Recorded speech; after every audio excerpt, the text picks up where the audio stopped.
Hey guys, this is our second lesson on momentum. This is the one where we will be doing the hockey puck-ish problem, where we have a 10 kilogram hockey puck going this way at 10 meters per second, and this one is not moving, but it's 5, and this one goes off an angle at 20.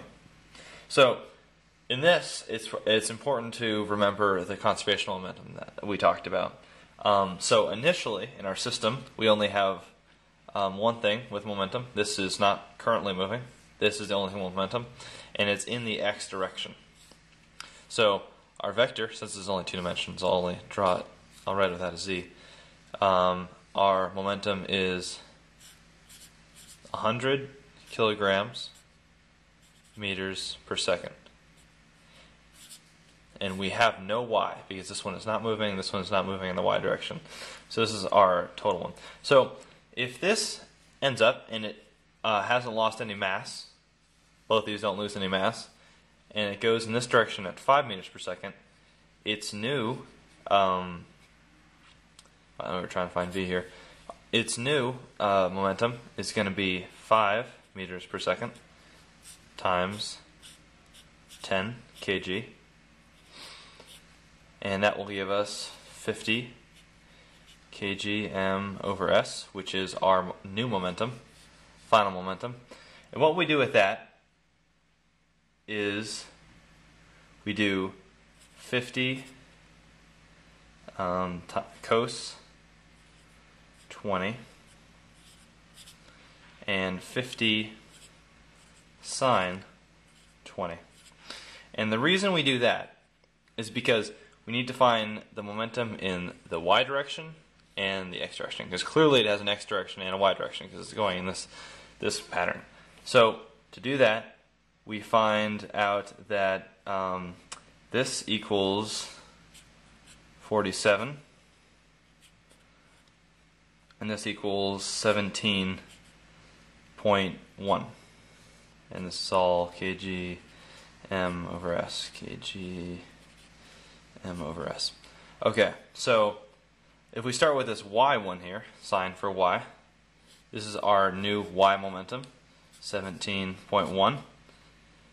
But here, remember we had to conserve momentum, there's no y.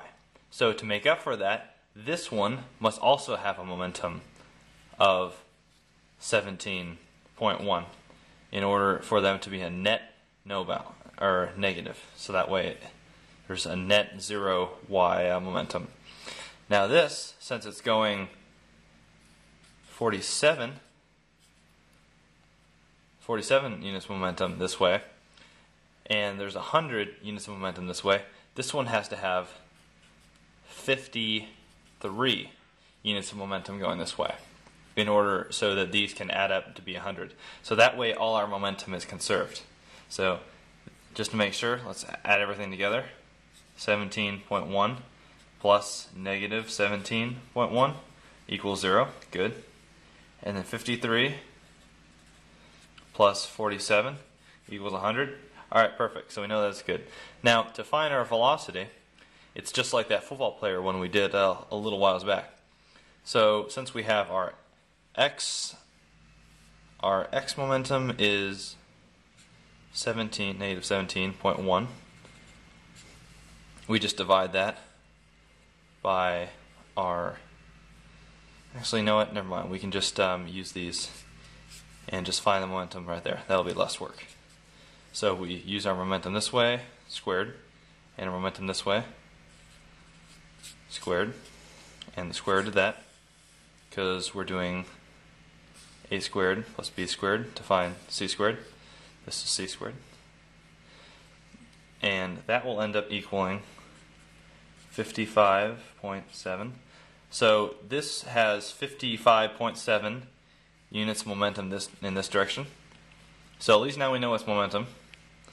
And all we have to do from that is divide it by its mass, which is 5 kilograms. We just divide it by 5 kilograms. And that will give us 11.14. And that's how you find that answer to those questions.